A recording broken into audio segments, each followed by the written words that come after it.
Welcome to episode 1 of Carbon Black, a series of conversations between me, Carbon Mike, and my good friend James Black, a musician, blogger, and podcaster based in the UK. Someone jumped in on my Twitter fight with Marv and said, it's very interesting. This guy said, I really wish that I believed your characterization of normal black people. I know it makes me a horrible racist that I don't, but people like you, Thomas Sowell and D. Davis, I think he means Darrell Davis, seem like the utter exception and not the rule due to who gets airtime and MSM traction, right? Mainstream media traction. And so my response to him was, look, I don't think that necessarily makes you a racist. It just makes you mistaken. But here's my question. Now you trust the mainstream media? Right. And this is the thing that I keep coming back to. It's like people have this selective, on the one, this happened too when I was on, what's his face? Well, actually, we haven't caught up in a while, but yeah, I went and did an audio only appearance on Milo Yiannopoulos' show. You told me about that. Yeah. Okay. So yes. So, he's breaking all these polls, right? So there's a poll that shows this, a poll shows that. And it's like, well, okay, so you need to decide whether you trust the mainstream media. In other words, isn't it all these online conservatives are funny to me, man, because they're connecting all kinds of dots, right? And they're drawing all kinds of, complicated spiderweb conspiracy theories. But it never occurs to them that the mainstream media actually might have, given they have a leftist agenda, given that they've been taken over by people who are doing this long march through the institutions, given all those things, it never seems to occur to them that the media has an interest in portraying common sense views on race and common sense views on policy.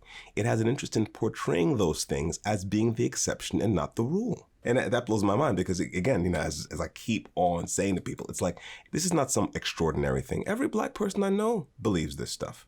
Every black person I know believes they believe, okay, what happened to George Floyd was terrible, but we can't have this rioting nonsense. Every black person I know believes, go to college and hit the books. Never mind if there's a statue of a Confederate general somewhere. Ignore that shit and hit the books. Go ahead. Sorry. No. It's funny because that's one of the things I wanted to talk to you about, because what I've noticed actually is the opposite of what this guy's saying in the last week, especially the last week. Almost every black voice I follow on Twitter has been, what the fuck is going on here? Right. And I've been doing this sort of mini series on my Instagram where it's partly to annoy my white liberal friends. Yeah.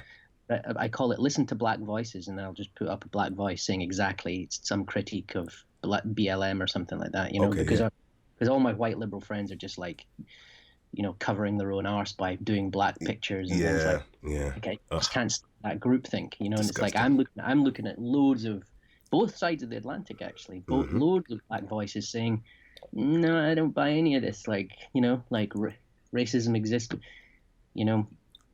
I guess there's so many things that need to be questioned. For the first one for me is it sounds like you're being an obtuse bastard when you say this, but I think that there's still reason to question whether this was a racist murder. It's a murder, but me saying that, it's almost like tantamount to saying racism's right. Literally, it's that level. A white person can't say it without being really mobbed. Well, that's right. That's right. And the other thing is that, and this is the thing I've seen consistently from black voices on social media in the last week, is that nobody thinks this is really representative. This idea that somehow this horrible killing that happened to be filmed, that probably happened a lot, to all different races. That cop should fry, he's an asshole, nobody thinks it's representative, and it's just been assumed that it is. And I don't understand, where does that come from? It doesn't make any sense. Well, it comes, I think this is a very good point, right? Is that, as I'm always complaining, when I hear this hyperbolic kind of bullshit street theater of the Black Lives Matter variety. Yeah. Is it, listen, man, if you see, here's a problem. So you're onto something. Let's go back first. You said it's not necessarily a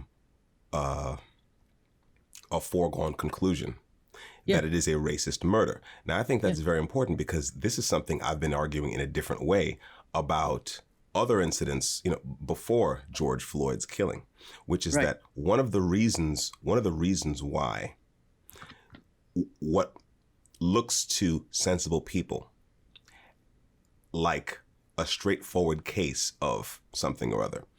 Mm-hmm. One reason why people who maybe really deserve to go to prison end up getting off scot-free is precisely because prosecutors, Yeah.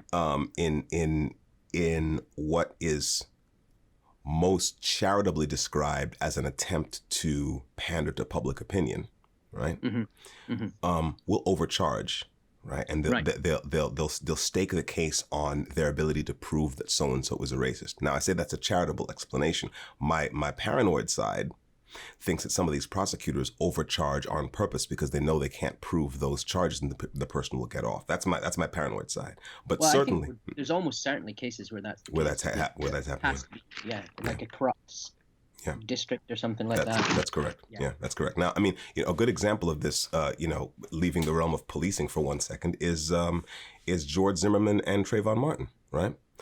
Because when I look at the Trayvon Martin case, what I see is a pretty straightforward case of negligent homicide on the Right. part of George Zimmerman, right? And in other words, this seems to me to be a situation in which the prosecutor blew the case by building the whole thing on the idea that George Zimmerman went out and committed a racist murder. So now we have to prove that he's a racist. Well, that's nonsense. Listen, Yeah. It's like negligent homicide. You had a job to do. You were a neighborhood watch captain or, whatever, right? Yeah. And there's a very clear, well-accepted standard for how to do that job correctly. Namely, you report and advise and stay out of the way. Then when he made the call, the dispatcher told him, it's like, listen, okay, we've got our officers responding. Don't do anything. Don't engage. Stay out of the way. He chose to ignore this advice, get out of his car, right? He was in a car and Martin was on foot and he went and confronted Martin. Now, once he confronted Trayvon Martin, it's almost like, well, I don't care who threw the first punch. Why is that relevant? Yeah. In other words, you initiated a confrontation that was avoidable. Yeah. So if you hadn't gotten out of your car, then a reasonable person must assume that there would have been no confrontation. If Trayvon Martin had somehow decided to I don't know, run toward your car for some reason, you could have just driven away, right? So you went out of your way to confront someone, and having confronted him, things escalated and you had to take his life. So now, it doesn't matter if you're racist. You did a shitty job. You did, right? But the thing, like, as you say, the street theater Yes. is part of culture now. Yes, And that's so right. there's so many situations like that where the complex, depressing reality of a fuck up doesn't come to the front because we're so caught up in these archaic narratives that haven't applied to the complexity of our world for at least 2 decades anyway. Correct. And so Correct. we miss the actual reality. That's a complex situation of probably something that is representative of certain, that is quite common of a policeman not following the rules, not following the procedure in a very volatile situation. That is correct. And you're also, you're really onto something in that we can make traction on these things because a lot of this stuff, you and I talked about this before. The idea that without saying something ridiculous like racism doesn't exist, or the police aren't racist, or no one should pay attention to racist police because black on black crime, and all those ridiculous conservative cliches that you tend to hear, right? You can get some traction if you start from the frame of someone who has received some level of training that either is or is not adequate, someone being in a situation in which maybe their adrenaline is up, in which case they're not thinking as clearly as someone who is calm and maybe looking at the facts after the fact, right? There's a lot of stuff where there are a lot of situations where you can just judge someone on the basis of the quality of the service they have rendered, and you can find them wanting, without having to be like, this person, was possessed by racist fury and went out to hunt black people in the street. Right. Yeah. And you can get a far more accurate and articulate representation of the problems on the ground That is without correct. going straight to that. Going straight to these. I mean, I'm convinced that all sorts of narratives, like we just haven't got over the Cold War. We just haven't really this is like all these people, all these like kids, they're dying to be, and I was that at that age, but they're dying to have their 60s moment. But God, it's time to grow up. We've got different problems now. We don't need to be. We're not living in a new Jim Crow. That's correct. It's just like these narratives are they've been done to death, and I find that one of the most frustrating things. Like in the desperation, in the lack of narratives, the lack of wrong, the lack of some kind of religious orientation, whatever it is, they're stuck in these tired old fantasy. They were fantasies even in the 60s. Yes, it was more complex even then. You said you mentioned the Cold War, and I think you put your finger right on the heart of it, because this is something I'm always going on about, right? Like the idea that, for example, conservatives, the political reflexes of modern conservatives here today in 2020 are a legacy of the Cold War, right? The conservative response to Barack Obama, who, again, not to relitigate his presidency or to even defend him, but just to say that the over-the-top response to him in a lot of cases, it is an echo of the typical overreaction. It's the kind of jumping at shadows. Yeah. That is an established habit of a political class that was jumping at shadows for 50 years because they were fighting a shadow war. Yes, right? That's exactly right. And this sense of proportion, I'm always talking about how, like, okay, conservatives, I've got this interview coming out with Ben Irvine, the scapegoated capitalism guy, really interesting dude. And we were talking about, I don't know whether we recorded this part, but I was talking about how, actually he said, and we did get that down. He said that he sees the conservative side as really the insurgent side right now, Mm-hmm. Yeah. And I think that's true. But in another sense, if you want to fight a counterinsurgency war, if you're saying if conservatives in government or conservatives anywhere see that there's this insurgency, this long march through the institutions, these people who are trying to take over, who are trying to undermine the structure of society, and you need to fight back against that. Well, the fact is that Englishmen, right? The soldiers of the British Empire actually wrote the book on counterinsurgency. And the number one rule is don't overreact. It's the number one thing. Yeah, you mentioned this to me before. I've been actually thinking about this because I'm actually seriously thinking about Civil Disobedience Act in the next few weeks. But I was thinking about what you said about the don't overreact, and talking about as well, applying it to like the civil rights movement. Always be a one step ahead. Always get arrested on your own terms, kind of thing. But that's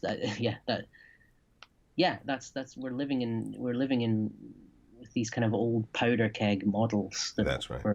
We're tripping over. I don't. Maybe it's just. Is it for the lack of having any other?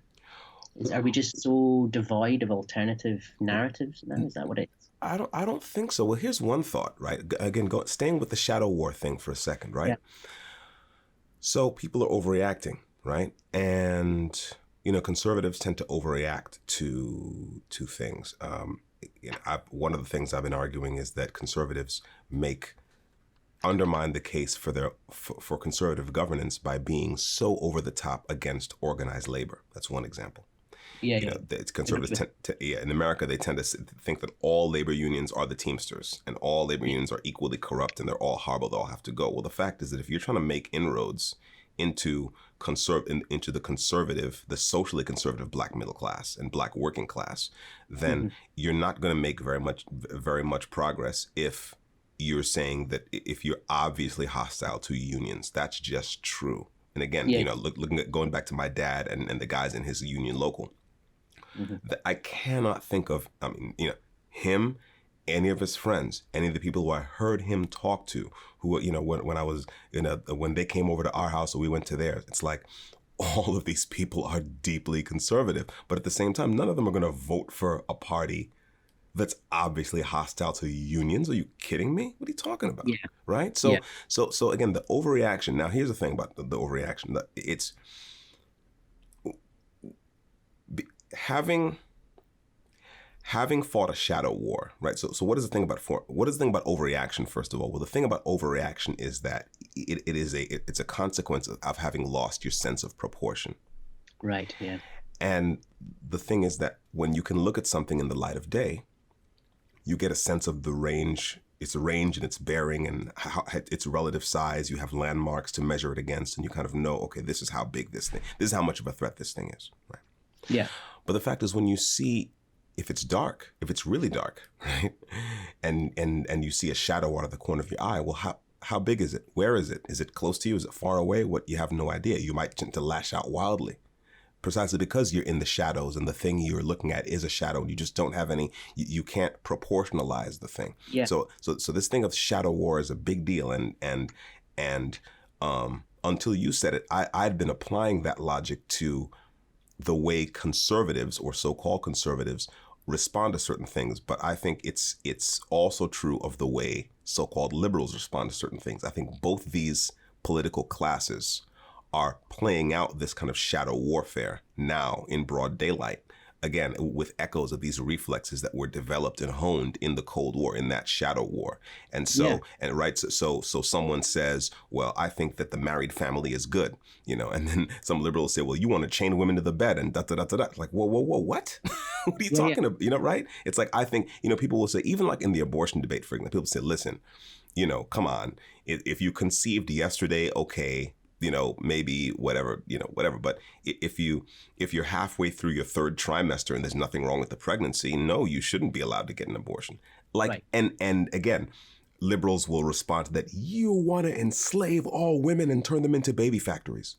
Yeah. Whoa. It's like, you know, you want a Handmaid's Tale. Right. And it's Yeah. like, and so there's wild, out of proportion reactions to these reasonable things. And so I think that's what is necessary, I think, is for us to, and I think there's a chance to do this, especially given, you know, what social media allows us to do. And there are so many opportunities. There's so much stuff we aren't doing that we could be doing, but, you know, our ability to get into the discussion, our ability to plant seeds, our ability to engineer idea viruses, and to kind of reprogram those overreactions, and to kind of bring things down, to kind of you know, bring down the noise level in the system, and to kind of prevent these grand mal political seizures, right? Yes. It's Yeah. so that you can actually respond to impulses, real things. Okay, something happened. Okay, well, we have to respond to that. Okay, how should we respond to it?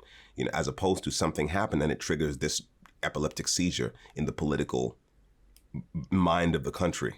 You know. Right. Yeah. Yeah. It's I think that's right. I think that actually brings up something, because I agree with you. And I've been trying to figure out how I could contribute to that management of the space in some way. Yes. And increasingly I come back to it, because I'm a, you know, Viking jock, so it's very easy to get me to kick off, you know. So Yeah. I really have to watch it, because I've got that in me, definitely, and so stuff like social media is very, very tricky for me. Yeah. But I in a way, it's not just the long game. It's going to be like, I think you just got to double down on what you know to be righteous and good. And, you know, like in my case, for instance, I'm trying to defend the classical tradition, defend the foundations of Western values, which I believe allowed us to progress through things like racism and Jim Crow and colonialism. I think that we came out the other end of that, unlike most civilizations, because we have a particular heritage. So just making a quiet, not quiet in a kind of submissive way, but just a robust, but not in the context of a culture war, because what these fuckers do, especially on the left, but the right have been guilty of this in the past as well, creating these kind of shrill outbursts. Yes. So you have to react. It's kind of what the rioters are doing now. They're goading. That's right. And so we have to be very, very, very vigilant now, and to figure out what talents we have as individuals and what we can do to double down on those things and present them in exactly like you said, in a way that actually dials down, that doesn't contribute to some culture war clash. Even if you're saying stuff like, things like, I find things like political correctness, and we're seeing it right now, is that it's hugely dangerous, because if you can't have right and wrong in the public sphere, you don't have law and order. Yes. And we're seeing that now, and it's a big part of it is being nice and being, you see it with the British police force especially. It's depressing to watch. Yeah. So I'm still figuring it out, so I don't know how to go about it. But I think in a way, losing the need to win the clash. Yes. And to just double down and so there's an element of faith in it. In the old-fashioned Christian sense of just like, I'm going to climb the mountain and hope that the truth. Yes. Wins. Well, that's right. Well, I would say that redefining the win. Talk about winning the clash. I would say that it's part of what we're talking about, and you alluded to this in our last conversation. That you can, how can I put this? If you start from, you just decide that you're starting from an axiomatic point, like male virtue is good, and certain things are just good, right? And so what you're doing is you're defending those things, and so you don't have to necessarily win the clash because look, if you're talking to some postmodernist lefty type, and they want to question everything all the way down to nothing, right? Is it possible to quote unquote win against a person like that in the commonly understood sense? Maybe not, but maybe that's not what we call a win anymore. What we call a win is showing clearly just showing the other person's argument, to use the term loosely, as clearly as possible. Yes. And that's why I've, one habit I've adopted, as you've seen, you're looking at my Twitter feed, is that, someone makes some snarky comment, someone tries to insult me, instead of just saying, I disagree with you. Like if someone says, I don't agree with you because I think X, I'll engage with them, sure, politely, what have you, and we'll talk about it. But if someone says, oh, you're just then they get a retweet. And I'm going to show everybody, the hollowness of what you have to say. You see? And that's a win. I like this guy, progressive Marvin, right? Yeah. It's like, I'm not going to quote unquote win against, I'm not going to convince him, certainly. I mean, it would be nice, but I don't have any expectations that he's going to change his mind. Even though what's funny is his last couple tweets to me now have started to say the same stuff that I was saying that prompted him, that triggered him in the first place. Like now he seems to be admitting that like white people kneeling is kind of dumb, which is more or less what I was saying to begin with, right? Yeah. It's like but so now he's I don't know what's come over him, but now he's kind of. But the thing is, I don't need him to. I don't need a win for me is not getting him to come around and say, oh, you're right, because he's not gonna. I'm not gonna expect that. That's but.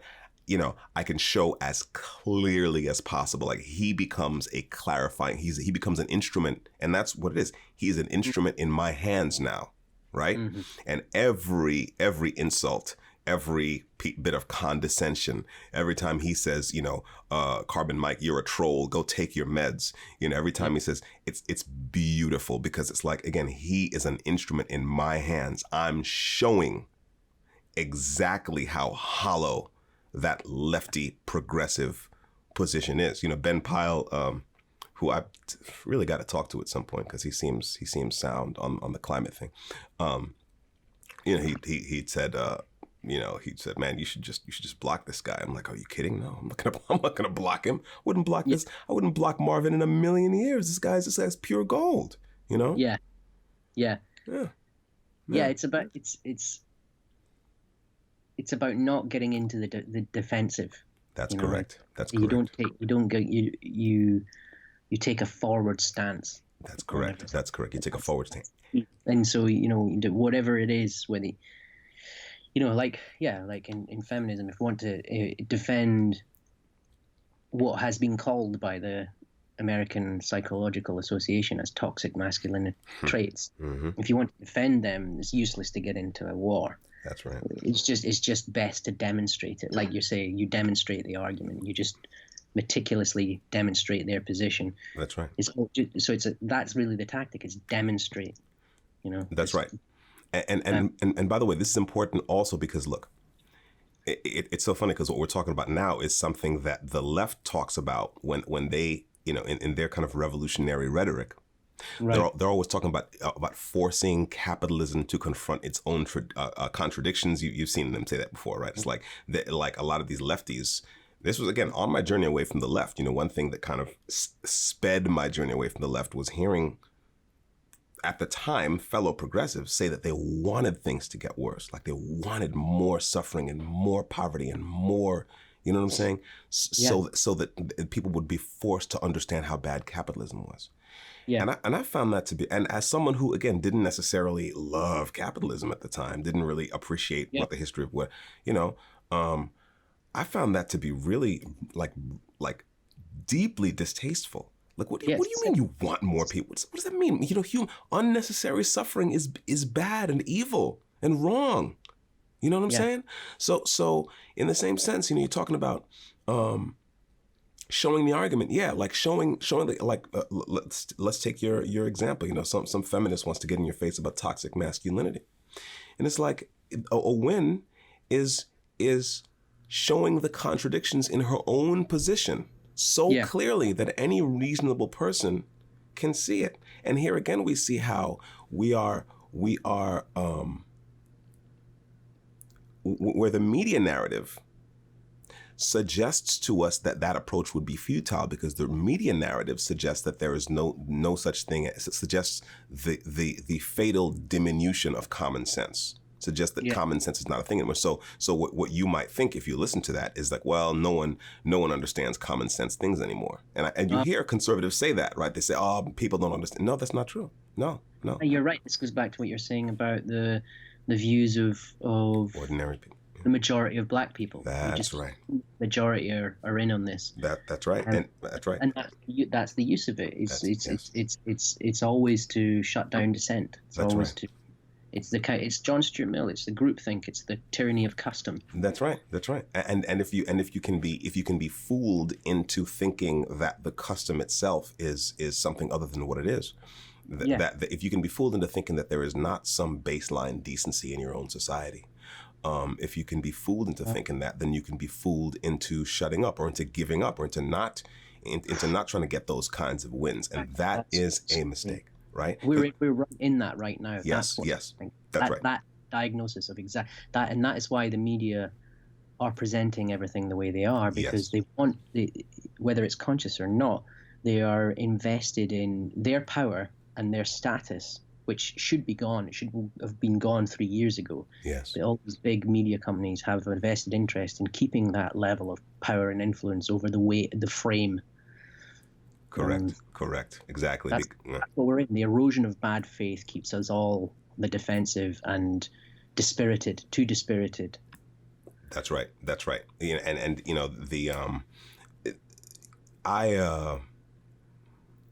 it's funny. I am not amazed, but I'm gratified by the number of people in my Twitter feed who are like these same staunch Brexiteers, right? Because most of the people, I think most of my Twitter followers still are from the UK, because most of them came to me as a result of having learned about me from talking to Dellingpole. Yeah. And, so many of these staunch British conservatives, staunch Brexiteers, right? And, they know that, like, if they've looked into my Twitter content at all, any of my other podcast content, they know I'm a black guy. Like they don't care, you know. Yeah. And they can understand arguments from common sense, arguments from decency, arguments from the eternal things, arguments from the sanctity of human nature, arguments from the sanctity of the human soul, arguments from the Christian tradition, right? Yeah. So what is this? You know, why are we pretending that that's not a wellspring to draw from? It is, you know, and it's a powerful one. So again, the well, actually, jumping across the water, that was kind of what the levers. That was the narrative the levers were trying to promulgate, right? It's that, oh, this country is really this horrible place with all these xenophobes and all these Yeah. Yeah. right? Yeah. And it's like, and so that if you're, and we're talking about, I'm always talking about convincing the convincible, right? So that if you're a young person, you're looking at this, and if you believe that narrative, you think, oh my goodness, really? Do all these people who are just walking around, do they really secretly, are they seething with hatred toward people who have a different skin color? Yeah. No, actually, no. I'm sorry. Of course, there are racists among them because they're human. They're human beings, and so there are racists among everybody. But no, that's not what the case is at all. Most of these people are like, look, let's have some control over our borders. That's all. We might decide to have 1,000 a year. We might decide to have 10,000, 100,000, but it's our decision. That's all. Yeah, I know some people in the sort of what you might call anti-immigration movement, and yes, you know, they are much further right than I am for sure, and not even the strongest people I know on that issue want no immigration at all. Correct. Like none of them. Like, it's just, yeah, exactly. It's about regulation and control. Correct. And sovereignty. It's symbolic thing more than anything else. That's correct. And there again, you know, if I can, you know, if you get into an argument or I get into an argument with someone online who's like one of these open borders people, you know, depending on how old they are, I'm probably not going to convince them. If they started out insulting me, I'm certainly not going to convince them, because right away, if you insult me, you get a retweet and the sissy tag right away, right? Yeah. And then I'm going to go in on you. But what I can do is I can say, well, you don't believe in open borders in your house. Yeah. You know, if and it's like, well, they'll say, oh, well, you know, we need work done in this country, you know, and we need immigrants to do the work. I said, very well, okay, but you don't. If you need your sink replaced in your house, you don't leave the door propped open at night and say, listen, anyone who knows plumbing, just roll on in and, you know, fix it, and I'll pay you tomorrow, right? So, you know, and this again showing and this is what, you know, you and I are circling around this thing of overreaction versus proportional reaction, because if the temptation, and maybe there's a temptation on both sides of this thing to overreact, and then you know, I forget who I was talking to, but I was talking about C.S. Lewis, right? And how C.S. Lewis said I think it was in Mere Christianity, he said that the enemy always sends deceptions into the world in pairs of opposites, so that when you recoil from one, you lurch backward into the other. Yes. Right. So and that is a mutual danger with left and right. You know what I'm saying? Yeah. And so to the extent that you and I and other people just stay true to the thing of proportionate response and to the thing of showing the weakness in the argument. And also, by the way, having the courage of one's convictions. You're very good at this, because you're like, listen, I'm left about some things. I think that the government should do X and Y and Z, and you don't feel that there's any contradiction. You know, you don't have to go overboard on one position just to just to quote unquote to protect your credentials on the other position, right? Yeah, no, I've been conscious of that in the last few years with this, and what you're saying about is it Ben Irvine that was saying Ben Irvine, yeah, it's the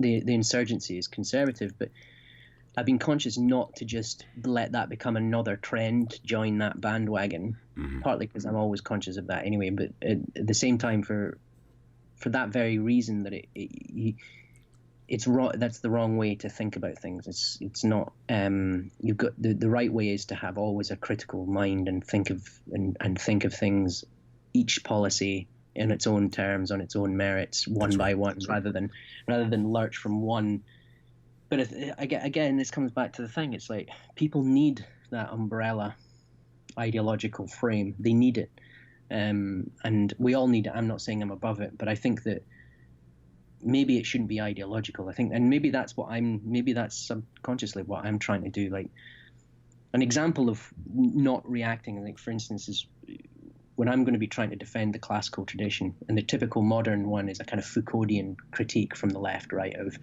it was a set of ideas that held up a superstructure of power, and look at these racists who were into the classical tradition and blah blah blah.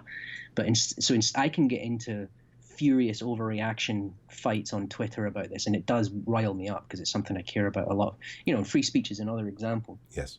That you only defend free speech because you're contributing. Not getting into that is the best thing to do. Like just don't and just demonstrate. So one of my tactics is to just demonstrate that people like Gandhi and Martin Luther King Jr. and like just all like use their own iconography against them and say, well, all those guys you're always using for your own rhetoric, they were into the classical tradition, and yes. and just not even engaging, just creating your own frame. Boris actually, during the reason why he won the election is because he did that, and that's why they hate him, because he stole the positive upper territory. Yes. And when he said all the doomsters and naysayers, that really triggered them, because they think of themselves as the ones with the moral high ground and the dominant territory and the setting the frame. And so he was able to strip them of that. That they cannot stand that. They will, because that's what they are, right? That's what they self-elect as. We are the ones who frame. We are the guardians of the public sphere. We set the frame. We set the dialogue. And so that's why in a way that's why they do these. I noticed it on Twitter. They'll have these tactics of just like triggering you to try, like, the minute you come out with some positive win in the culture world, they'll go on the offensive on some other thing to trigger you into reaction to, and the way is to, I mean, I'm saying this just thinking aloud because it's something I really need to be really hone and develop. Yes. is to always say, well, what's the underlying, because I mean, for instance, like this happened the most. It started for me with free speech. If I started moving away from the left, it was because of free speech, because I realized they don't like free speech. But I realized that most people don't. Most people actually hate free speech because they don't want their opponent to have their say. They don't. They want an ideological comfort blanket, and they don't want anything to threaten that. And that applies to the smarty pants international relations graduates as much as it is to anyone else. In fact, maybe more so. Yeah. So I found it really exhausting after a while that I was getting dragged into these, like, I'm having to sort of spend most of my time saying I'm not a Nazi because I believe in free speech. I believe in free speech because I believe in art, and I believe in creativity, and I believe that democracy requires a robust, creative pluralism, and that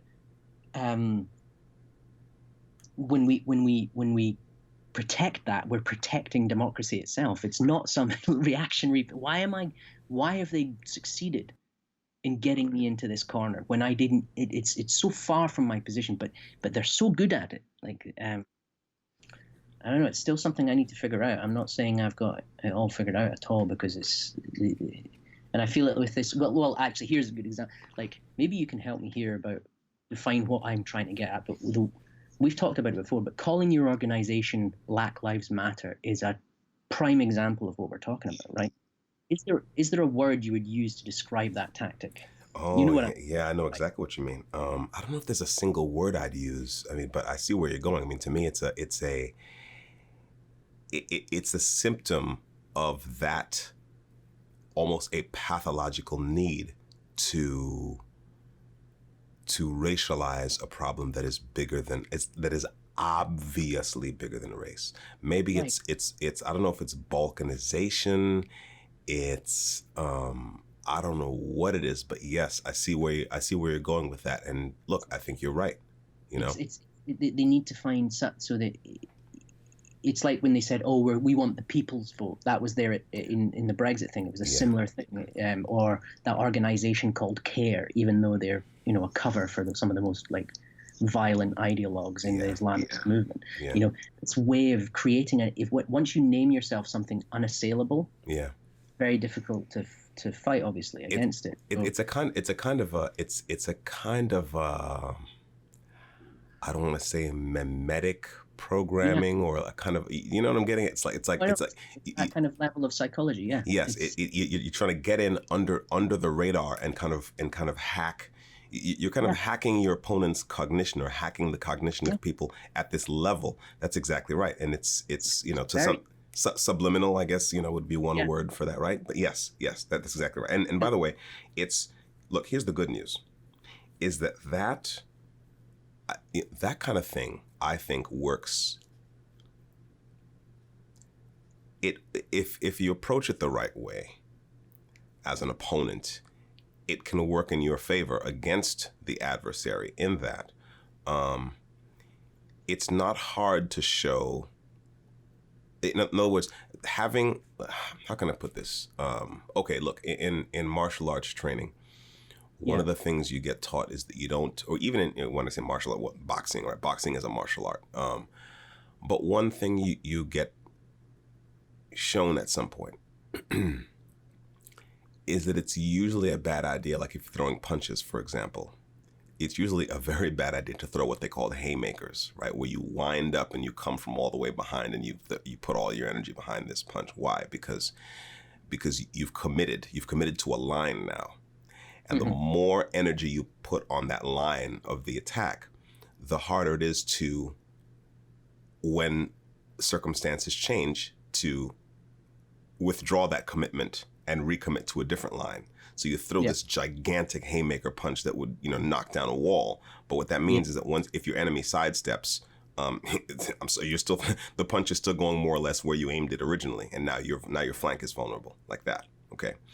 So in the same sense, for our adversaries to have put so much energy on this line of attack means that it's relatively easy. If we stand there, if you stand there and take the punch like a dummy, well, I can't help you. But if we sidestep, then all of a sudden their flank is weak. Right. Because that's they're so chuffed with themselves with that clever tactic. That's right. All got. So that's exactly, they've put a lot of energy into a very simple attack. But the moment you can sidestep it and do something complicated and follow up with a combination, you got them. I was thinking a lot about this recently because I saw a Joe Rogan video that apparently Mike Tyson is thinking about coming back to boxing, Huh? Say it again? No way, really? Yeah, dude. Yeah. So he's been training and shit like that. And you see some of his recent training videos, and the motherfucker's still a beast. Oh my God. And so I started looking at some of his older fight videos because I remember when he really became a sensation. I was much younger, and at that time I wasn't as into. I think he became a star before I got into martial arts, so I didn't look at his fights with the same kind of eye that I would look at fights later when I was into martial arts. But going back and looking at his videos, like his defense was amazing. Like people, he was famous for these like early round knockouts. Like, so-and-so, went down in the first round. So-and-so went down in the first round and got knocked out. But the thing is, his defense was phenomenal. I mean, this guy you look and he's ducking and he's moving all around. It's like it's a little bit rare to see boxers duck and slip punches in that way. And especially for such a big guy, like he doesn't, you looking at him, you don't realize like physically he's a big guy. And to move all that mass around in such an agile way was phenomenal. Just the training and the strength and the flexibility. But the point is that that's the thing. Like your defense has to be supple and agile, and you have to be able to melt out of the way of one of these attacks. And again, I think the conservatives in many cases, I think, are crippled in this respect by their need to by their need for this kind of chest beating type Yes. of politics, right? And this goes for not just mainstream Republicans. It also goes for, I think it goes double or triple for the online right, the new right, the alt right, whatever the hell they're calling themselves this week, right? Yeah, and by the way, I will admit that I have an element of that. Of And that's what course, I mean yeah, me when too. I've got that kind of Viking need to Oh do yeah, that. oh yeah, Fuck yeah, eight smug bastards who get away with it. So, but yeah. but it's I want to like let them know. But it's you're right though. It's 100% like that just gives them even if they're losing, they feel that they've won Feel when that you they've do won. that. Exactly. So the thing is, for example, you see this in a lot of online, and I've been observing this for years. When I was still putting together my ideas, developing my ideas for the foundationist movement, I Yeah. noticed this online that on both sides, um, a conservative would say one thing, and a liberal would freak out and overreact. Yeah. But it was the flip side of a liberal would say one thing that may have had some truth in it, and may have been guilty of kind of faulty reasoning, and a so-called conservative would freak out and start hurling insults about black people and race and IQ and all this business. Yeah. And it's like, listen, you have to make better arguments, and you have to, and even if you don't think you're going to win an argument, you're not posing the argument for the purpose of the person who you're fighting. You're posing the argument, you're making the argument for the purpose of the people who are on the fence watching you. This is coming back to the civil rights thing, which you're always talking about, and rightly so. This is the thing I'm always trying to explain to people, is that the direct actions of the people in the civil rights movement weren't there to convince the police.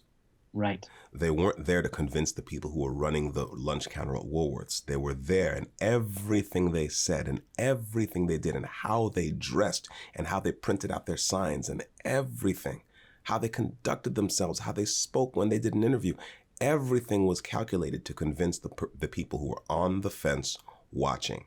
So that if you were the objectives were always plain and simple. What are these people trying to do here? What are these Negroes planning to do? We're planning to walk across this bridge. Right. Right. And they're all dressed they're all dressed in their Sunday best. Yeah. So the people on the fence don't see some black rabble, screaming obscenities and vandalizing private property. They see people dressed like they're going to church. Yeah. Right. And what they see is, these guys riding them down with horses and beating them and dragging them. And it's like, and if you're if you believe that there is a common sense of decency in the country, then you have faith that the common sense analysis will be, well, why are they mistreating those Negroes? They don't seem to be doing anything wrong. Yeah, that's interesting because your framing of this has really sunk in with me, because I'm very interested in that moment, always have been, and I can understand the seductiveness for these youngsters. Yes. Because I had that. Yes. But I'm much more interested in now, because as a kind of reaction to the same conservatives you're talking. One of the reasons I haven't gone just lurched the other way is because I actually feel quite protective of certain moments in that tradition. Yes. And I'm not prepared to just say, oh, it was all a mistake and just go the reactionary route, but it's interesting that is exactly right. But what shifted, because what you hear from the reports of that time and the kind of the sort of general view of it is that there was this when Nixon said the silent majority, or whoever it was. Yeah, and it was Nixon, I think. Yeah. Yeah, one of them. Mm-hmm. What they meant was that again, like you're saying about the Brexiteers, there's this sort of mob of whitey, angry redneck types. But actually, the truth of the matter was that later shift to the right that came with Nixon was a reaction against the hippies, who did exactly the opposite of what the civil rights movement did. That's exactly right. Right. Didn't leaf out of Martin Luther King Jr.'s book, even though they said they would. Right. And they fucked themselves.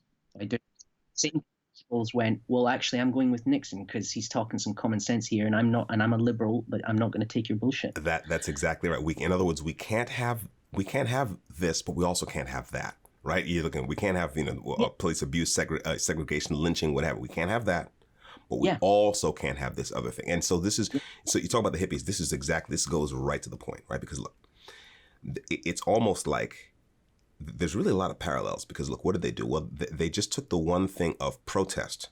That's it. Yeah. They took civil disobedience, right? And they just basically they're stretching that idea beyond what that idea can bear. Because look, Yeah. civil disobedience was in the same way that Martin Luther King and the civil rights movement, in the same way that their insistence on nonviolence was much more narrow than people understand. Yes, you were talking about this. Yes, Yeah. that is to say, what they abjured, what they refused to engage in was political violence. They said, we believe in political nonviolence. They didn't believe in nonviolence. Like I've told you before, right? It's like if you were on the road with King and the civil rights people with one of their entourages. That's like every car had at least a couple guns in it. And when they stayed overnight places throughout the South, there was an entire network of black boarding houses that were like safe houses. And these houses were arsenals. People armed to the teeth. And they were going to fight if necessary. They just didn't want to use political violence. Okay, so now you have political nonviolence as this kind of soppy, kind of soft, sentiment, versus political nonviolence, which is a hard-headed understanding that this system, we're limited in the kinds of instruments that we can use to alter this system. That's one. And then you have civil disobedience. Again, civil disobedience as a very narrow, focused thing. We are going to disobey this law in particular, not all laws. No, we're gonna, right? And exactly, they didn't say we reject the concept of law and order altogether. We say no, there is a higher law. Again, appealing to the Christian sentiment, the common sense of the country. Right? There's a higher law, and this temporal law is wrong, and so this specific law, we're going to disobey that. Yeah, Sorry, and go the on. genius. No, it's right, and this is the thing that. I would imagine, I don't know, but I would imagine that Dr. King had some identification perhaps with the 1688 Bill of Rights. He had some, I imagine he had some knowledge of that, because that speech where he said, that famous phrase, we'll live out the true meaning of our creed, that's always stuck in my head, that one. And that's literally would sum up my position. It's like, the critique was not burn it down. The critique was, no, you are failing in your own creed. Your own constitution requires you it is constitutional to disobey this particular law, which is a big difference from the hippies and these BLM types now just whinging. Exactly. And just deciding that all laws are, burn it all down. There's no law, there's no order.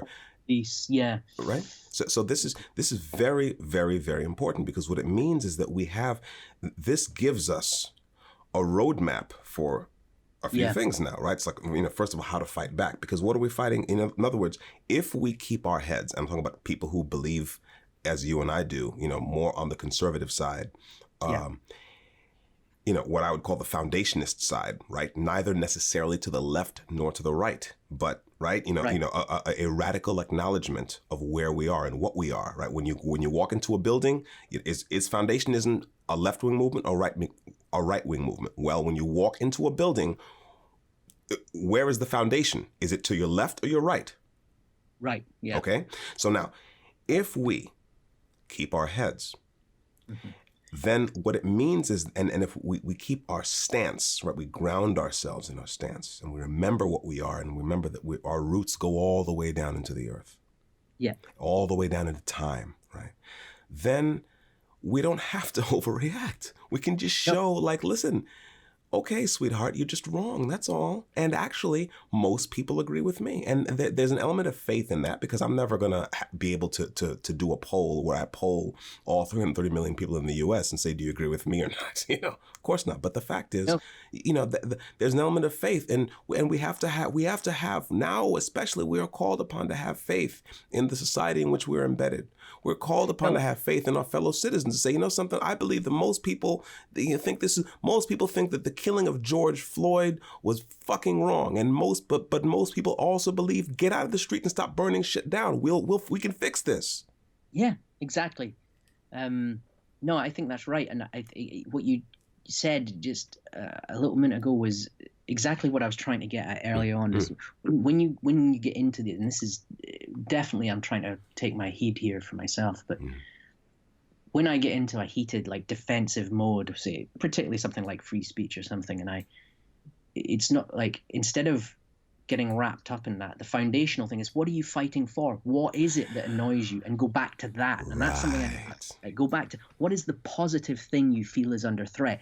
Don't try and defend it on their terms. Make the solid case from it on its own terms. Don't get dragged into saying that free speech is not for fascists. It's actually it's not going to win them. That's right. But if you exactly, again, what you said about the convincibles. Yes. If you just make a solid case that this has actually been an emancipatory force, and it has been the most effective emancipatory force, and it's the best way to avoid tyranny, it's the best way to avoid minorities getting exploited. That's right.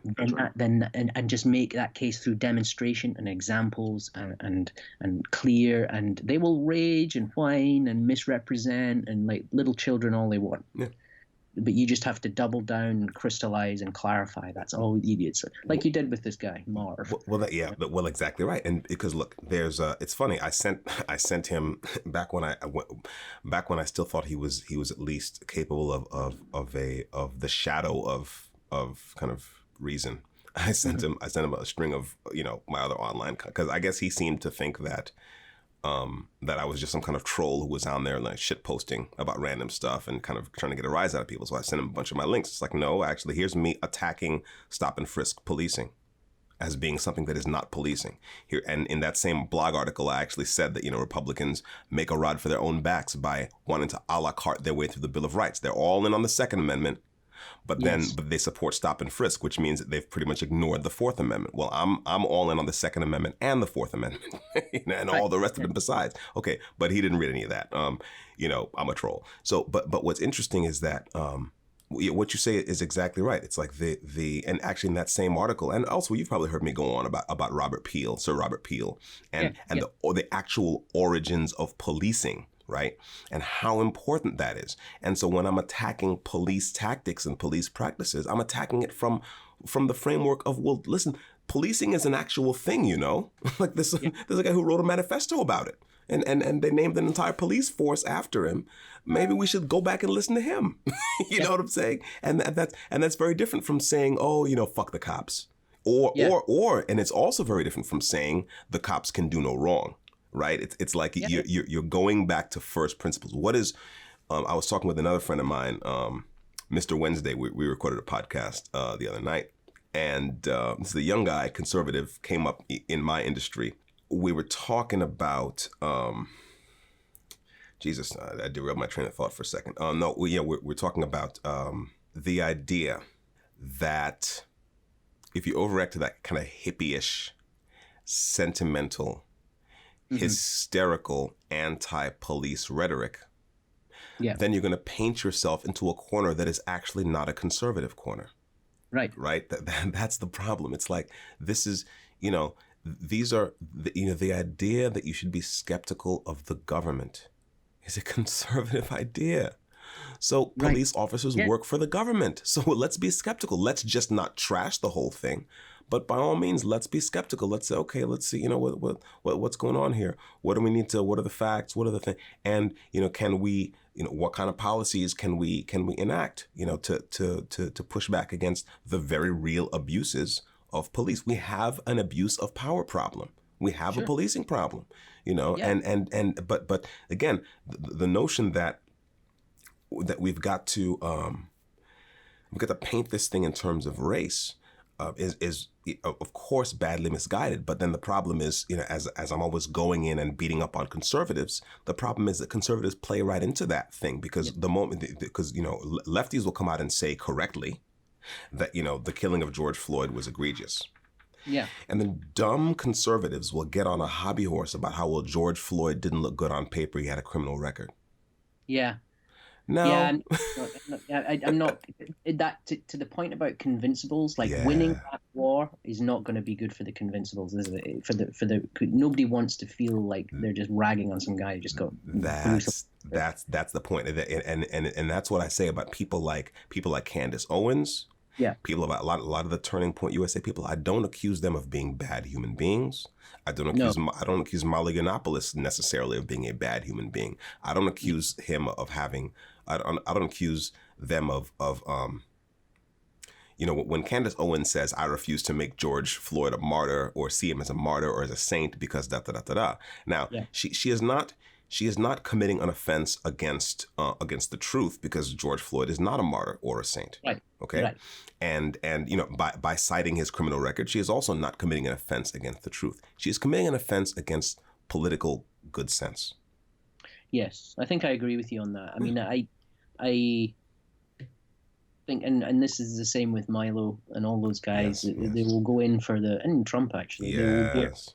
They'll go in for the meme victory because they know they're just doing what the lefties do back. Basically, that's what it is. It's Right. like they're triggering them off, putting them on the defensive. You know, That's correct, but which is radically mistaken, because again, it was in a 3 weeks time. And she put up a video saying that, then I might have like, well, yeah, she's the retroactive points there about like, why did we make him a martyr and blah blah blah. Right. But like right now, it's just feeding something really dangerous. Well, and more to the point, it's not. Look, these people have to decide, right? Are you guys really? Because, you know, online conservatives like to cry about how everyone's against them, and George Soros and Bill Gates and Mark Zuckerberg. And it's like, you know something, you all cry way too much for people who are supposed to be people of faith and people of strength and people of virtue. Ones, yeah. You know what I'm saying? It's like, first of all, you know, start by, okay, if you're a genuine insurgent, that's the first thing. If you're a genuine insurgent, then you have to think like an insurgent. And you see, actual insurgents. So, for example, the United States Army, you know, has a division is not the accurate word, but there is an element in the U.S. Army. It's called Special Forces, the Green Berets.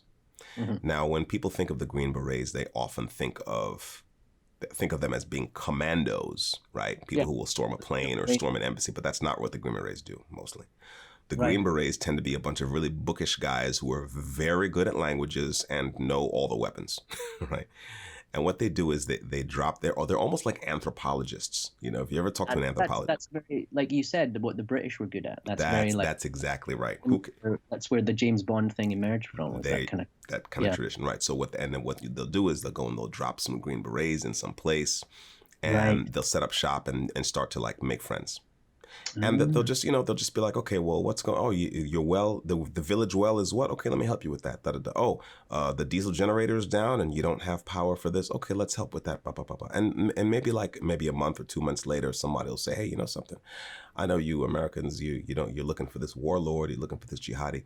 You know, my cousin, you know, also hates that guy, and he's got a stack of Kalashnikovs in his thing. Why don't you go talk? Let me introduce you. Go talk to him.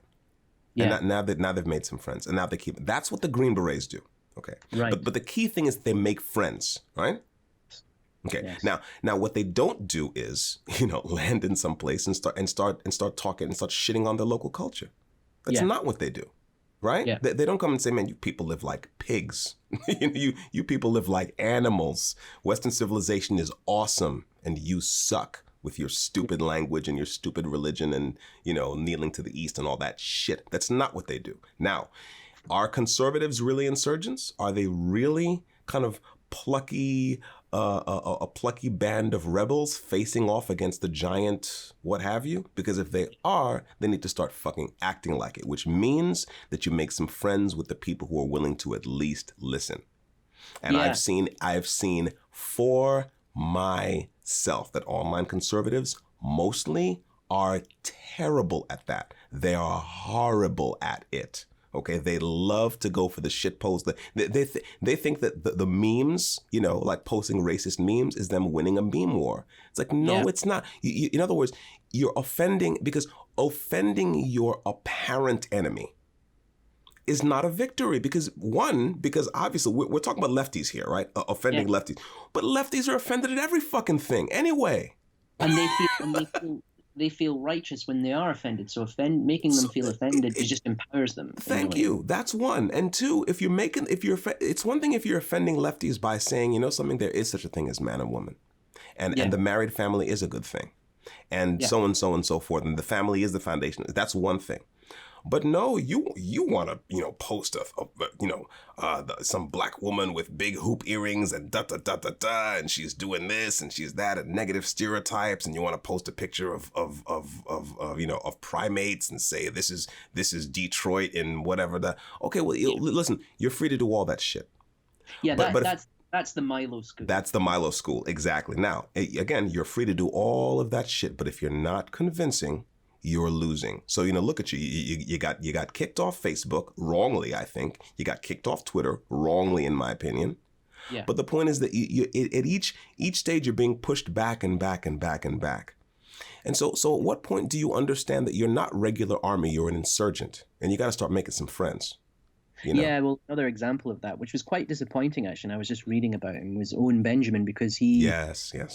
When he first kind of got sort of red-pilled because he made something about trans and, trans babies and whatever, and he was right about that, and I supported him. I actually was one of his Patreons, and I gave him a $5 a month because I thought, I want to support comedians who, and he's quite funny. That's correct. But then he started going off. He went off because he's a bit of a lunatic. He went off on the deep end about the Jews and that kind of stuff. And I'm not game for that. No. And even if it is him just what he said it was, shit posting, it's still like, it's counterproductive, and I don't see.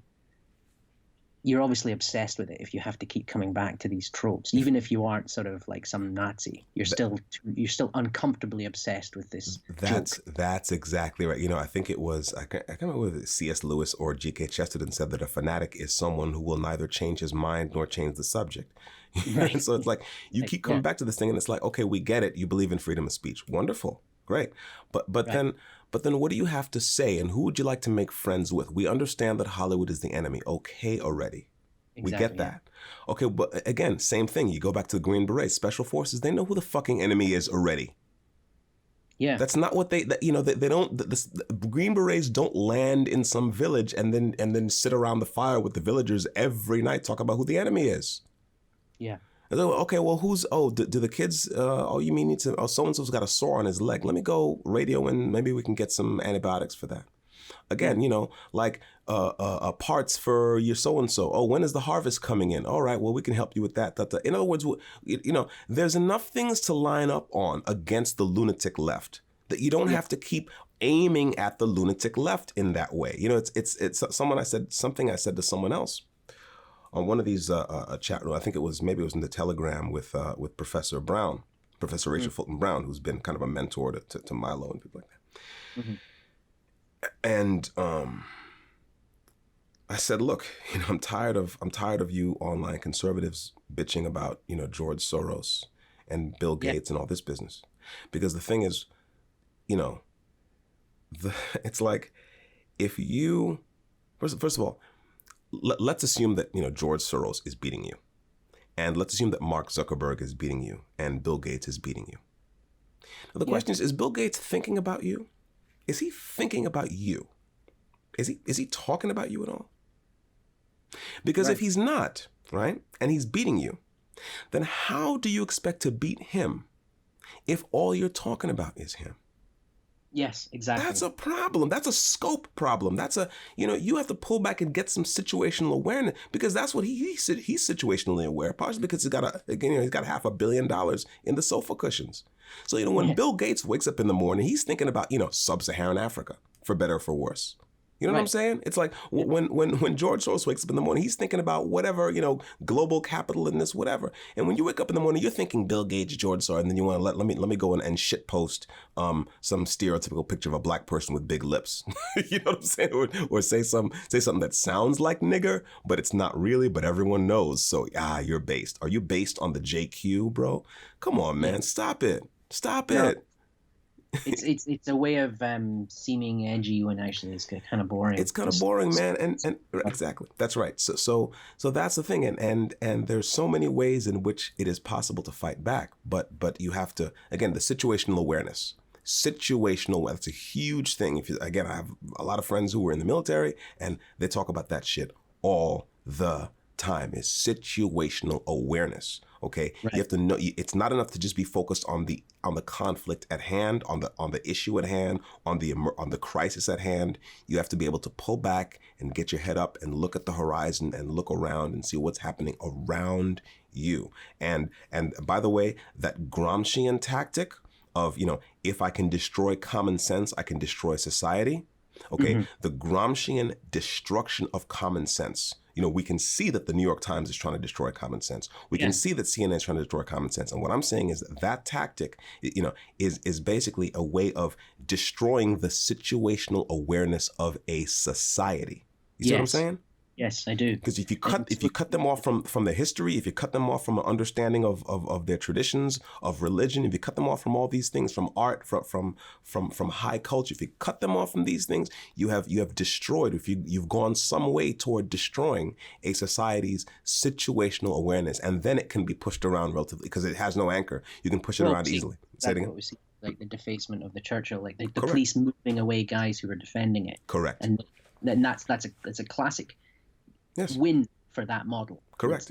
That's years in the making, and they just scored a win on those decades of Gramsci and bullshit. Correct. So I would ask you then, and I've asked you already, but I guess I'm still trying to clarify in my head. I think I know the answer, but like, what do we do then, other than like kick off, other than like descend into meme wars or something? How do we preserve common sense? Is it I guess my instinct would be, you just said about art and beauty. That is to buckle up and double down and not hope for the quick win. But every hour I spend at my desk studying Latin poetry or whatever it is, right, is one step closer to preserving the things that maintain common sense. So just reminding people, putting forward a positive vision of the human being based on those traditions. That's basically what I would do. But that I don't know. Does that sound like the right tactic in a way? Like that is one of the right tactics. That's correct, and maybe that's the first of the right tactics. Was it Ralph Waldo Emerson who said that a man should sit at home with might and main?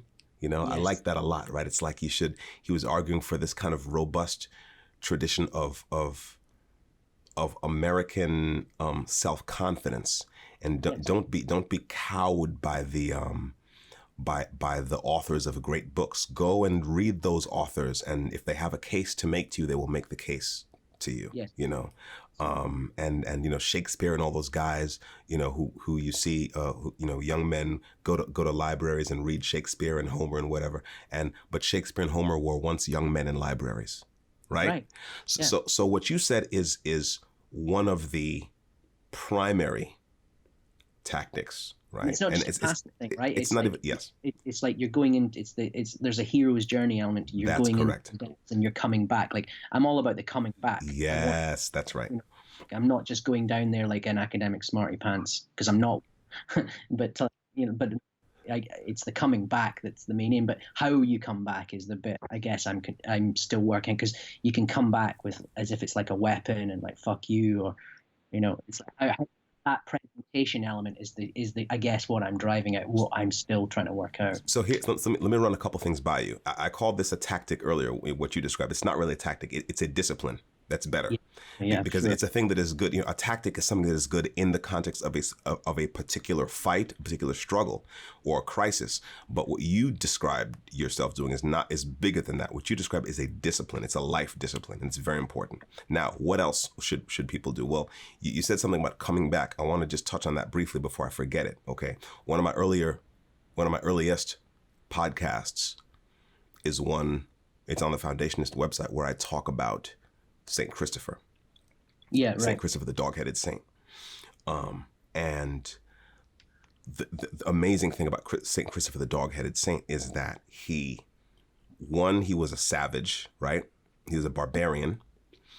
2 is that he wanted to serve something bigger than himself, right? 3 is that at one point he was in the service of the devil, right? Right. But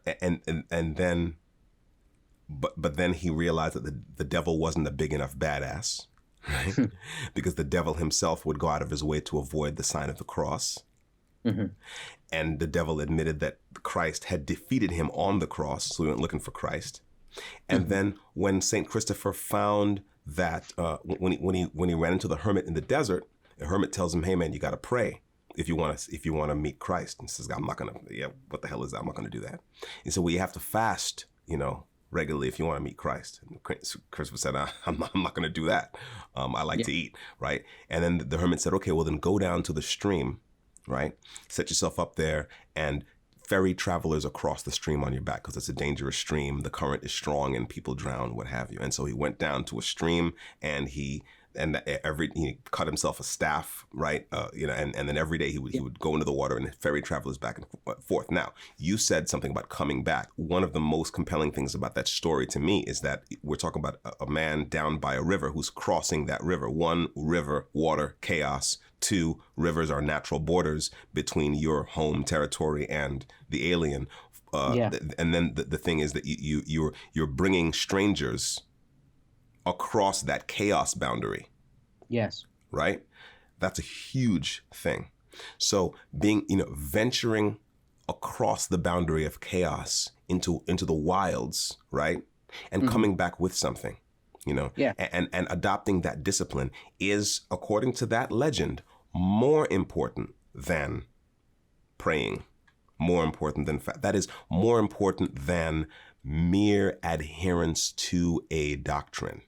Right. Do you see what I'm saying? It's like putting yourself at the service of something else, being able to accept the stranger with his cargo of new and strange and possibly dangerous ideas. That's another kind of discipline that we have to adopt. So what you talked about sitting at home with might and main, that's one. Venturing across the chaos boundary with discipline and strength, with a weapon in your hand, right? And helping people back across, bearing the stranger and his cargo of ideas back across. That is yet another discipline. And then I would add to those things the kind of monastic discipline that is centered around not just kind of quiet contemplation and reading and kind of digging into history, but is very much tied up in unison, in unity. So what I mean is that it's good that you're doing these things on your own. It's better that you and I do things together. We have to do both. It's better still if you start like a reading group with like 5 or 6 people that you know. And every week it's like, okay, this week, man, we're going to read this. Or we're going to look at these. We're going to take five romantic paintings, and we're going to take 5 poems or whatever. You know what I'm saying? You work it out, right? But the sense of us doing things together. Why? Because there's something about human beings doing. There's something about networked intelligence that gives you a step function in capability beyond isolated intelligence. This is something that I'm trying to tell people all the time. When people talk to me about when quote unquote race realists want to talk to me about history. It's like I kind of laugh at them and try to help them out of their mental retardation. It's like, listen, ancient Greece and ancient Rome were powerful because they had the internet. They had the internet. That is, they had deep navigable waterways, deep harbors, and boats. Yeah. Okay. And then the Romans built a network of roads throughout Europe and then throughout England. Roman roads. Okay. That was the internet. Yeah. And the moment you take human ability and human intelligence and you network it, then again everything spikes up insanely high. And we have an innate sense of the power of not necessarily unity, but unison or collective anything. If you see people, if you hear people singing together, that does something to you. That, as beautiful as a solo voice is, just not the same. Like when you hear people's voices kind of rising in unity or singing in harmony, that's a whole different. It's insane what it does to you. You know what I'm saying? Yeah. Yes, exactly. And the same thing with people marching. There's a reason why soldiers march in lockstep. Why? Because it's fucking scarier than watching a bunch of guys just walk, in whatever rhythm. That's why. Because look, soldiers will break step if they have to go across a bridge, for example. But in ordinary maneuvers, and then when they're walking, when they're doing parade, whatever, it's like they march in, and that's why, because it's a symbol of something. Yeah. And why is there something that seems to be kind of perpetually compelling about people dancing in unison, synchronized dancing, right? Yeah. Like Bollywood, you know what I'm saying? Janet Jackson videos, you name it. It's like there's something about that. And Yeah. I think that's something is the human understanding of the importance of the network, the importance of the internet as a fundamental pattern in human societies and human affairs, whether that internet is made of, again, waterways and boats and roads, whether it's made of diesel powered cargo vessels plying the world's oceans, whether it's made of copper wire and fiber optic cable and satellites. It doesn't matter. What matters is like the networked intelligence. That is a big deal. So that's what I'd say is you're on the right track. And I would say that that tradition of networked intelligence of getting together with five or six other guys and or even if it's one or two other people, whatever, and this whole thing of quiet, it's a monastic tradition. All these people together thinking about something. And yeah, no, just even you say the monastic thing, I've always had, I think it's connected somehow to my Scottishness and the medieval university and tradition and all that, which I prize. But I've always yearned for that idea of a kind of collegiate atmosphere of sharing ideas. And I guess that I got cynical about it in the last few years, but maybe that's cynicism is just an example of what you said, like a loss of faith in something that actually is there. That is it's just there's many forces trying to make you feel it's not worth it because and that's a product of this social media thing. Like you'll get cancelled if you say you're pro Brexit or something. Like it doesn't mean that that whole thing of putting you on the defensive and creating this kind of atmosphere of tense, shrill defensiveness actually is a way of, and I guess that I made the mistake actually in the last few years, and it's a bit like what you were saying about what you've been saying to Delingpole. Is it's easy to make that mistake of just it's pointless, it's a losing battle, we're fucked. And I agree with you. I get annoyed even with Peter Hitchens when he goes too much down the line because that's it's right. Like, well, because it's not about. Here's the thing, and this is definitely my Scottish thing. I don't care if I win. I love losing battles. I just want to see the look of fucking suffering in the fucking enemy's eye as I go down. That's all that matters to me. That's right. That I made a stand. I don't want to win. I want to see the look of in his eye when he thought, Jesus, that wasn't easy. This is, okay, so I got to jump in here because this is amazing. I was going in on some of these alt whatever, new right conservative guys because they were bitching about they were blackpilling about some dumb thing or other. And I was saying, for people who are so obsessed with their Northern European racial superiority, right? Yeah. I find it shocking. One, funny because I know more about their religious traditions than they do. It's like, the Norse, the Norse legends. Okay, one of the things they celebrated in heroes as a virtue was the hero's ability to laugh in the face of his enemies as they cut his heart out of his chest. Yes, God, there's something primal. Yes. Listen, hey, I'm saying right now, you want to talk about psyops, motherfucker? That is the your enemy is killing you and you're fucking laughing at him. Yeah, that's actually my fantasy. There must be something primal in my DNA because that totally appeals to me, and that's very Scottish. That's a Scottish mentality. People don't understand that.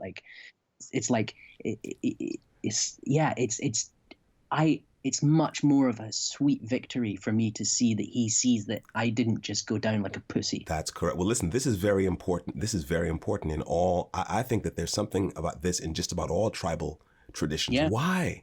Because listen, man, because men are disposable anyway. Like that, we're supposed to go and die on the perimeter. But God damn it, right? But if we go down, listen, we need to show this motherfucker. We need to show this motherfucker something. Okay, we need to show him something. It's like this. Yeah, this is how I am. What these people are made of. So you're gonna have to work for this here. You know what I'm saying? It's not gonna be some easy shit. And so all these black pilling. Oh, these so-called conservatives. Oh, everything's it's late stage Roman Empire and the country's burning and Bill Gates and George Soros. Stop being a pussy, huh? Stop I being get a pussy. as well. I get annoyed at that. It's just Yeah. like it's not the point anyway. No, But that's not the that's point it anymore. speaks to your point about the Conservatives because they want to be the top winners. Basically, that's all it is. It's like they want to be in charge again, like the good old days, blah blah blah. And if anything short of that is like, oh, well, it's all bollocks. But like that, no, that's not how it works. That's right. Well, listen, one thing is thinking like an insurgent. The other is thinking like a monk, right? Which is that, okay, where are my brothers, right? Where's the monastery? And there are more tools now, okay, to build impromptu monasteries than ever before. So that's a very good thing. And then the other thing is to think, to not think like, well, to think like a warrior, which is that, okay, how am I, if I'm going to lose, how am I going to lose? How can I lose in a way that will buy my other friends some time or to make some space? Or we'll send a message of deterrence. That will send a message of deterrence. It's like, yeah, you want to go after me? Let's go. But again, it's 100 psychos like me. Exactly, motherfucker. And it's like waiting on that fucking goss hill. That's right, exactly. And then also thinking not like a politician, but like a farmer. This is the other thing I'm always saying to these people: like, stop thinking like a fucking politician. It's not about winning an election where it's like it's all or nothing. Your guy wins or he doesn't. You got to start thinking like a farmer. And if you're thinking like a farmer, what you're thinking about is planting seeds. You're thinking about, for God's sake, you're calling it a culture war. Jesus, you're calling every goddamn other word out of your mouth is culture war. Okay, so culture, cultivate, agriculture. You're growing something. What you want to reap a harvest tomorrow? Is that what you want to do? You want to plant a seed now, and you want to harvest a fully grown corn plant tomorrow. Is that what you want to do? Well, if not, then shut the fuck up and sow your seeds. Broadcasting. Broadcasting is an agricultural term. Right. Okay? Right? Yes. It's like if you take a handful of seeds and you throw them around you, you are broadcasting. That's one way of growing things. Very deep, actually. Say it again. I'm sorry. That's deep, actually. Yeah. Yeah. And listen, not all seeds, not all crops are amenable to their seeds being broadcast.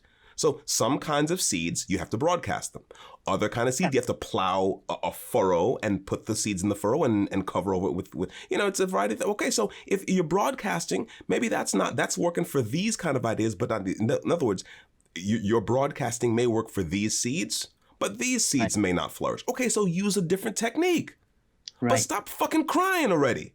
I've had it. I'm saying, like, next motherfucker who says George Soros to me is gonna fucking get it. I'm serious. I'm done. Because again, this motherfucker's not thinking about you. And he's not that bright in the first fucking place. Really? George Soros. I mean, Mark Zuckerberg. Mark Zuckerberg isn't even a fucking hardcore tech guy. Mark Zuckerberg is a punk who got an idea for a site when he was at Harvard, and he wrote some little prototype code in PHP, and then he got a little bit of money, and then he hired some real motherfuckers to build this thing for him. Yeah. He's your number one enemy. He's not thinking about you. And by the way, I used to say this. I used to get on the nerves of black progressives back when I was on that side of things, because they were always talking about white people this and white people that and white supremacy this and that, all these conspiracies, like the black Twitter things before Twitter existed, right? And after a while, I'd be like, hang on a second, man. They're not thinking about us that hard. They're just not. Like, white people are not thinking about us that much, Yeah, that's it. Like, that's absolutely right. Yeah. And the thing, and to the point about, I've also been, this idea of the culture war I have a problem with, because it's a very Philistine idea. Yes. That culture is merely a war. That's right.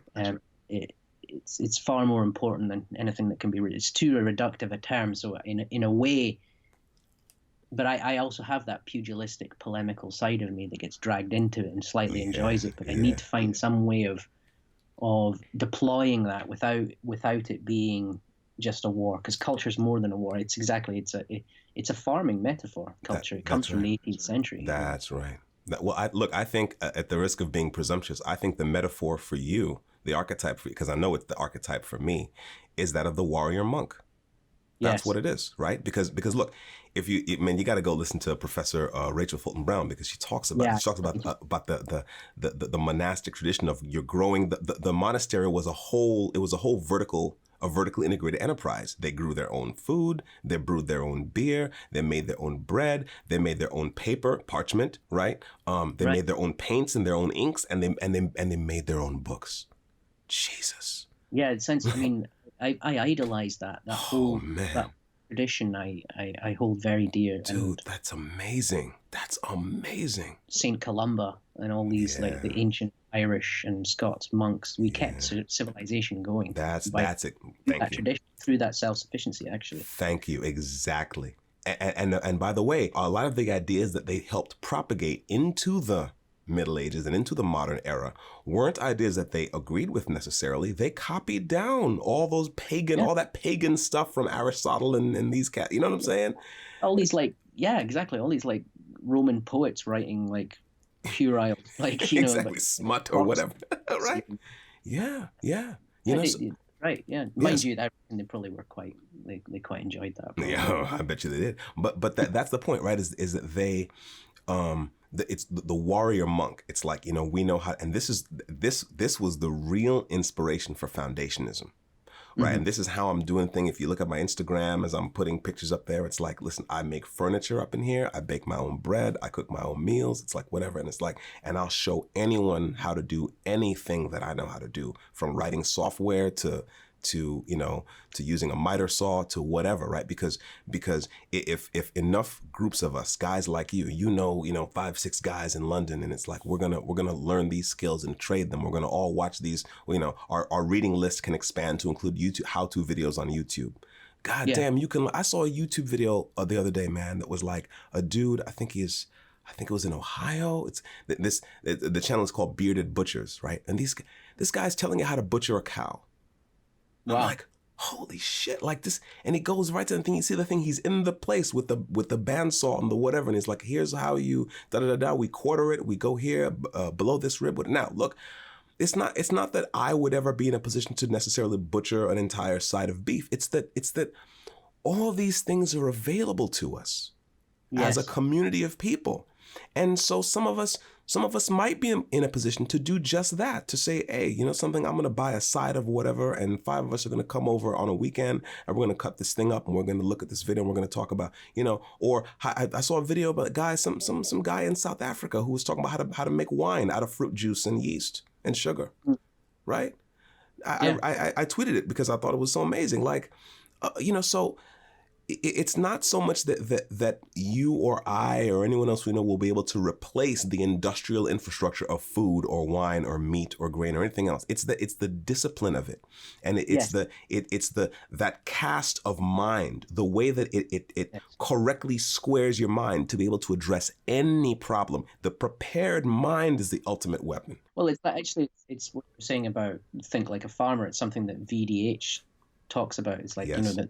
The people who really, if you look at like the great academic disciplines, the people that revolutionized them, whether it's mathematics or classics, they were people who thought like farmers. They were not academics. They were not specialists. They were actually polymath in their way, and exactly speaking to exactly the thing. And that talking about the monks, it's exactly the same. They were able to form the presence of mind was what mattered, that allowed them to have these breakthroughs and these revolutionary creative moments. That is correct, because it was the lateral thinking, thinking. And by the way, this is a thing that another thing I hate about the online right is that they tend to focus on the opposite. They're like, oh, IQ. It's like I get really frustrated with that, as if it's like a determinist sort of thing. That's right. And by the way, as if it's who's someone's running a psyop on these guys, because now how come all of a sudden just as we have all these large corporations, right, that are censoring everybody, and those corporations are all run by high IQ people. Now, all of a sudden, the conservative online right is obsessed with IQ, and high IQ people are the best. And all you low IQ Negroes can just go fuck yourself. Oh, really? Okay. So now in other words, you're being set up, okay, to kind of give society over to the high IQ autistic experts. It's doing exactly on the right what the mainstream media are doing on the left. Yes. That kind of like reclaiming their kind of aristocratic status. That's exactly right. That's exactly right. No, And, I'm yeah. with you on that IQ thing because, fuck, I'm too scared to get my IQ tested. I'm not, like I was never academic at school, but I've always liked this idea of, you create yourself. That's part of being in a democracy. Yes. You have to cultivate yourself. You have to transcend your own limitations intellectually. You have to make yourself into a man of letters to be. That's why I call myself a liberal humanist, because I'm attached to that tradition. It's like people like John Stuart Mill and Matthew Arnold and the Victorians, as much as they were a product of the elite system, they understood that in the mass democratization, the only hope we've got is people, a kind of humanistic model where people feel that they can transcend their limitations and to raise themselves up to be aristocrats of the mind. That's, I think I still think that's a workable model. I think that's something worth fighting for, because that inspired me when every cunt at school was telling me that I was in this set and that was it. That's right. So I'm, by the way, who's very good on that stuff, seemingly. I don't know exactly, but I think Thomas Sowell's pretty balanced on that IQ thing. He's not one of these conservatives who says it's deterministic. He says you have to look at the reality of it in given context, given family structures. There's a reason why Black people didn't have these as high IQ scores at certain points, but it's not something that has to be static. It's something that did develop, in fact. Yeah. I think he talks about they developed the level of literacy shot up exponentially over a certain period of time, and it's like to this day not explainable. That is right. This is exactly correct. It's what I'm always telling these people is, listen, man. And on the left and the right too, because remember, the left is guilty of this thing of the moment some dumb so-called conservative starts to go all in on IQ, then the lefties start to scream bigotry and they want to cancel him, which is dumb. Okay. And where look, you don't have to overreact like that. Listen, IQ is a skill set. I'm very sorry. It's a skill set. It's just a skill set that is partly individual and partly communal. That's how that goes. In other words, a generation of immigrants comes to a country like America. Okay. And that first generation in kind of, they don't know geniuses necessarily. Okay. They may have, for God's sake, you want to tell me that you IQ obsessed righties. You want to tell me that like a Chinese man who came to the U.S. to work as a laborer in some mining camp in Sacramento in the 1800s, you could have given him an IQ test and he would have rocked it? Right, exactly. No. Yeah. So in other words, they had to be here for a while. They had to progress economically. They had to grow into a stable middle class existence such that their kids had the luxury of sitting down and reading books and thinking abstract thoughts, and then they could start to rock the IQ test. It's something to do with it's something to do with what you say about the stability of that middle class, that because I noticed that even in my own life that I couldn't really settle down intellectually at school until I ended up, but I got chucked out of my boarding school, and then I ended up staying with my grandparents, and they had that, they had like masses of books, but it was the stability of that coupled with the access. If it had just been access with like a horrible environment, but it was the stability of it, and I think that's the key. So I get very annoyed when I hear conservatives going, because I've got a bee in my bonnet about that, because I've often been dismissed as sort of a dummy and then the low set. So I know it's like to be someone who's like, actually, no, I'm much cleverer than these cunts. I just don't know how to express it. I don't have the stability or the access or the foundations. And so that's why I'm so interested in this foundational tradition, because it was that's the way to rebel, is once I discovered that I do have access to that, actually. I don't need to go through these priests. That's correct. Well, again, we're talking about those traditions, every monastery being a kind of an internet, right? Being a networked intelligence, and then the network of monasteries across the English countryside, across the European countryside, that is a kind of an internet, okay? And again, what does that do to networked? When you develop that networked intelligence, everyone gets brighter, in the same sense that a community of immigrants living in a stable class, a community of immigrants living in a stable middle class neighborhood is a kind of internet.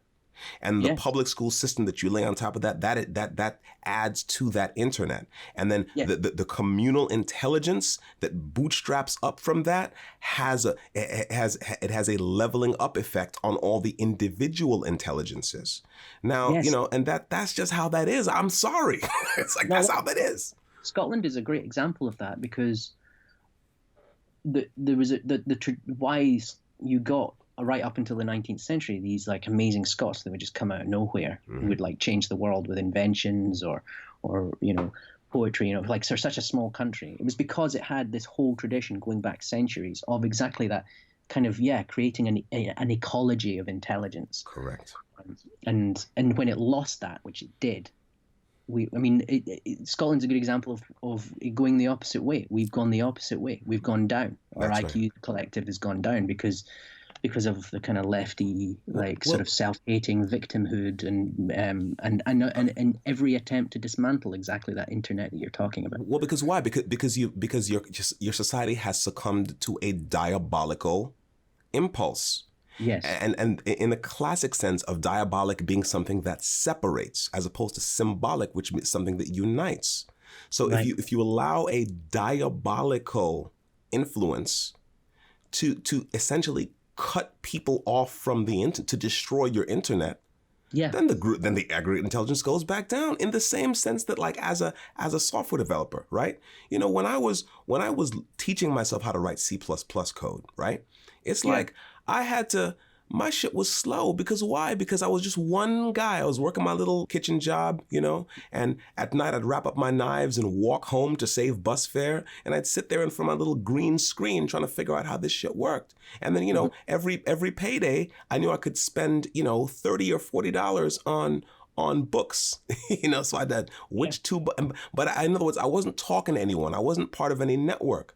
And the moment I was able to like email some, and then I got a job in the industry and I moved back to New York and and the moment I was able to like get on the phone with someone who was also doing what I was doing, or call someone or meet someone in Barnes and Noble and have a cup of coffee and be like, hey, did you when you were trying to do this? Then I got smarter.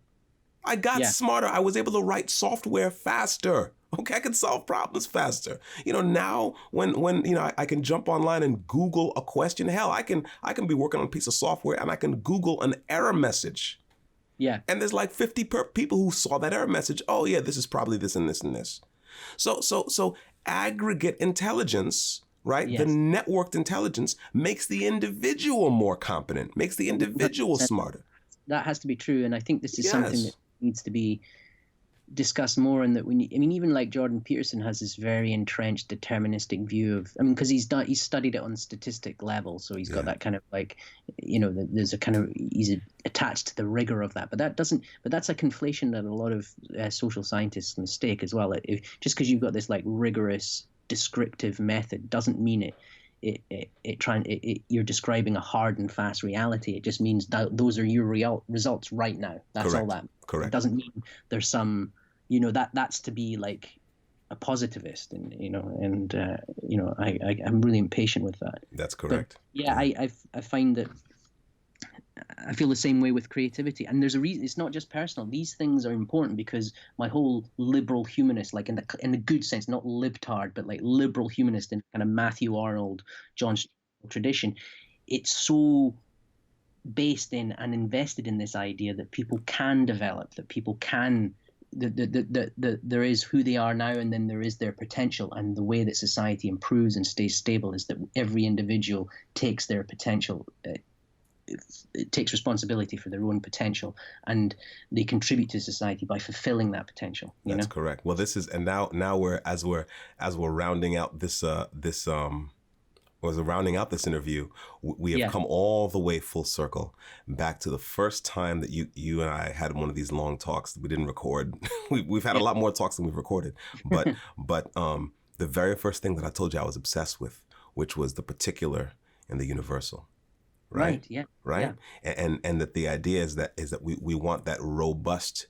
We want a universalism that is an ecology, right? Yes. That springs up and that blossoms and that flowers because of the sacredness and the autonomy of the individual. Right. Yes, exactly. And you can't have one without the other because they That's are the correct. same thing. That's And correct. you call it the biological model is right because and this is again to those fucking crazies that want to dismantle everything. Yes. No, you evolve, and the organism evolves and changes by evolving and changing. It's cultured. I mean, biologists use that word That's as far right. as I understand it. Yes, that's So right. it's the collective body of knowledge that keeps the thing going. That's That's the right. culture. Like, That, no, that's you right. know, That's 100% right. And we have a. I think we have a. Look, we're living in an exciting time. We're living in a dangerous time, but maybe all times are dangerous, right? yeah, And so, but we look. It's we have no business. We have no business with despair. That's the thing. At the end of the day, we have no business with despair. This is not a yes, time for despair. This is a time to build things and to grow things and to create networks and to show the strength of these ideas that we're always saying are so strong. You know what I'm saying? yes, If we really think these ideas are better, and if we really believe if we really believe in society, then we have to believe in society. Or we can't believe in society and believe in human civilization and say all people are shit. So that's why the left is going to win. You got to yeah, make up your mind, brother. You know what I'm saying? It's like yeah, no. absolutely. It's like I believe in common sense. The Gramscians have not destroyed it yet, and so we can Yeah. build on There's that. a reason why they're wrong, and I'm fighting them. Is because I have a positive worldview that they're threatening. It's not because they've got power and and I'm in, as you say, in despair about that. It's that no, they're missing something important, which is a positive worldview that I want to represent and instantiate in the world. That's correct. And if they win, their ideas, as we see, as we saw from Progressive Marv, it's like if on Twitter, if they win, I mean, come on, man. If cunts like that win, it's our fault, I know. Yeah. right? I mean, come Yes, on. it is. Yeah, Yeah, absolutely, absolutely. And again, it's in some way the fighting aspect of it is going back to that thing of what yeah. you're saying about the Norsemen, like just letting them know, letting them know. I try and do that now when I'm in discussion with it. I'm just letting you know that however right I may be wrong, but I'm not submitting. There will That be no submission there'll be here. no submission here, right? Might beat me, but there'll be no submission. That's correct. At the end of the day, man, you're gonna have to work for this. Yeah, and exactly. another thing is I've talked to people about, like, if you're conservative, maybe you're conservative and you don't have any taste for the online back and forth, or you don't have necessarily a taste for the life of the mind. Well, that's fine. But maybe you're just an ordinary working class conservative, and you know what your job is. Your job is to have kids and raise your family. Yeah, You know, yeah, because yeah, the future, listen, the future belongs to those of us who can build these networks across time. That's what the future belongs to. yeah. It doesn't belong to the drab kind of Soviet era, kind of universalists who just want to paint everything gray and level everything by force. It doesn't belong to them at all. You know, No, right, the future belongs to the farmers. you know, so yeah, absolutely. yeah, and the farmers and the monks and the warriors who fight for the farm and who fight for the monastery. Yeah, exactly. In a way that this is again maybe something that went wrong with the '60s, but I Yes. quite like Paglia for this because she admits that actually there's. I've talked about this before, but I call myself a bohemian, but that doesn't mean I think that the model for everybody is bohemianism. Right. It's I'm just a weird guy who can't be in an office, but that doesn't mean.